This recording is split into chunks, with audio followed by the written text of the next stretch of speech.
Hey everyone! Today we're diving into one of the coolest parts of the Book of Mormon, the Book of Mosiah. This book is named after Mosiah II, a king of the Nephites who ruled in a place called Zarahemla. It covers a pretty big chunk of time, about 130 BC to 91 BC, though there's a flashback to events that happened around 200 BC. It's a really important part of the Book of Mormon, and even though it doesn't directly say who wrote it, we know it was abridged by Mormon, one of the key figures in the text. In total, there are 29 chapters in the book, and they pack in a lot of action and wisdom. Now, here's something interesting. Royal Skousen, a linguistics professor, pointed out that the beginning of the original manuscript was probably lost. Yep, gone. Likely part of the 116 pages Martin Harris lost. So what we now read as the first chapter was actually supposed to be the third. Crazy, right? And here's another fascinating detail. Scholars like John Sawyer and John W. Welch found that the name Mosiah is rooted in ancient Hebrew, and it actually means Savior. That really ties into the themes you'll see as we go along. Alright, let's get into the story. King Benjamin, who's the father of Mosiah, had 3 sons, Mosiah, Heloram, and Helaman. And he made sure they had top-notch educations, focusing a lot on the Egyptian language so they could study ancient records. They read the plates of Nephi and the prophecies, and they also studied the plates of brass, super important because they held the commandments given to Moses, and without them, the Nephites wouldn't have known the teachings of God. Benjamin made it clear to his sons that these records were the only thing keeping their people from falling into unbelief like the Lamanites. Now, when the time came for Benjamin to pass down his kingdom, he chose Mosiah as his successor. Before making it official, though, he told Mosiah to gather everyone at the temple for a formal announcement. But let's be real, Mosiah was already calling the shots. Benjamin also handed over some pretty epic heirlooms. The plates of Nephi, the brass plates, the sword of Laban, and the Liahona, which was a special compass-like object. Next, we get into one of the most famous speeches in the Book of Mormon, when King Benjamin addresses his people. He talks about how he spent his life serving them, even working with his own hands to avoid burdening them with heavy taxes. But he doesn't say this to brag. He's making a point that serving others is serving God. If he, as their king, is serving the people, they should be serving each other too. And if they owe thanks to him, their earthly king, they owe even more to God, their heavenly king. Pretty powerful stuff, right? Benjamin also talks about a visit he had from an angel, where he was told about the future birth of Jesus Christ. He even mentions that Christ's mother would be named Mary. He prophesies about Christ's ministry, his miracles, and his ultimate sacrifice through the atonement. Benjamin emphasizes how vital it is to have faith in Christ, to repent, and to rely on the atonement to overcome sin and become a holy person. Oh, and by the way, Benjamin makes it official. Mosiah is the new king, continuing the legacy, since Mosiah's grandfather, Benjamin's father, was also a King Mosiah. Now let's switch gears. The story takes a bit of a turn when Mosiah sends out an expedition to find out what happened to a group of Nephites who had gone back to the land of Nephi. Things get interesting when the group runs into King Limhi, who fills them in on what's been happening in his land. Limhi even shows them the record of Zeniff, which tells the story of Zeniff's people trying to reclaim the land of Nephi. This is where things get wild, as we dive into a story within a story. Zeniff was originally sent to spy on the Lamanites, but instead of seeing them as enemies, he noticed the good in them and wanted to avoid conflict.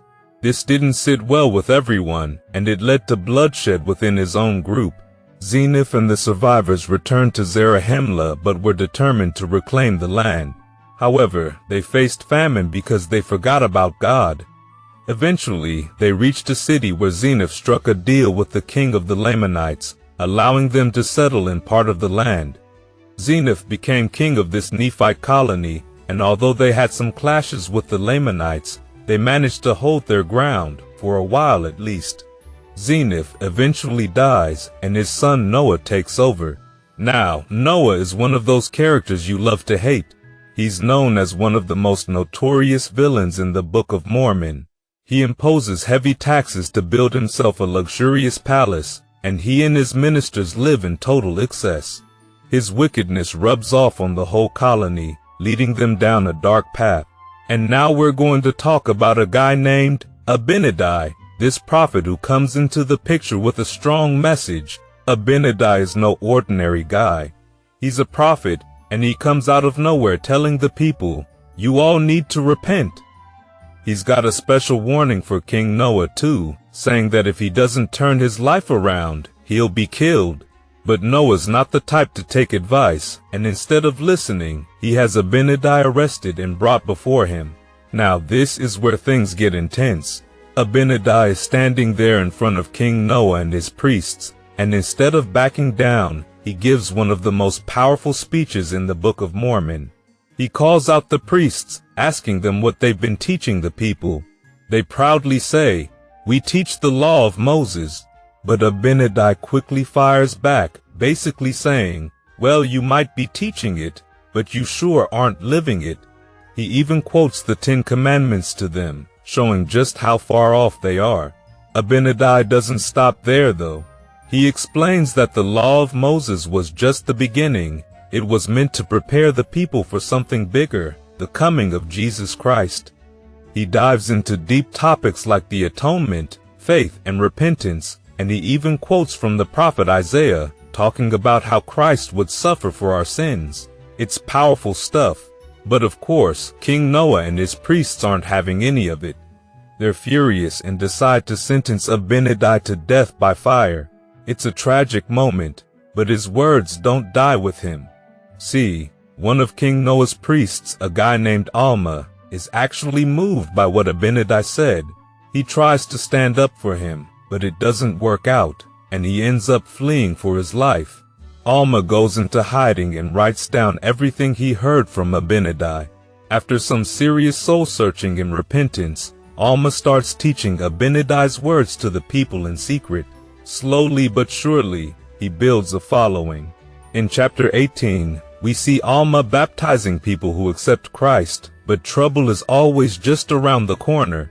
The Lord warns Alma that King Noah is on to them, and they're forced to flee into the wilderness. Meanwhile, things are going downhill fast for King Noah.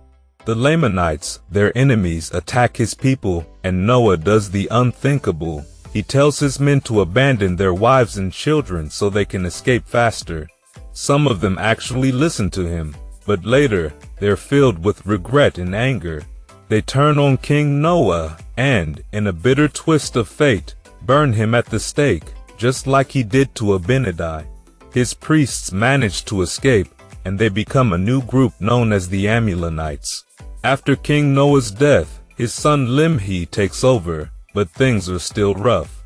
Limhi ends up as a tributary king under the Lamanites, meaning he has to pay heavy tribute to keep some form of peace. Now, fast forward a bit.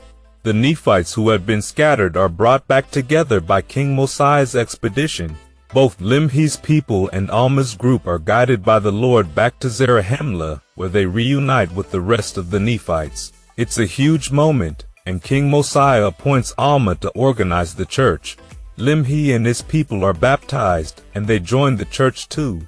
Around this time, King Mosiah translates an ancient set of records found by Limhi's people. These records tell the story of an earlier civilization known as the Jaredites. Part of that record is included in the Book of Mormon later on as the Book of Ether. Now, let's talk about Alma the Younger. Even though Alma the Elder is deeply committed to the church, his son, Alma the Younger, is causing all kinds of trouble. He's part of a younger generation that doesn't believe in Christ and actively works to lead others away from the church.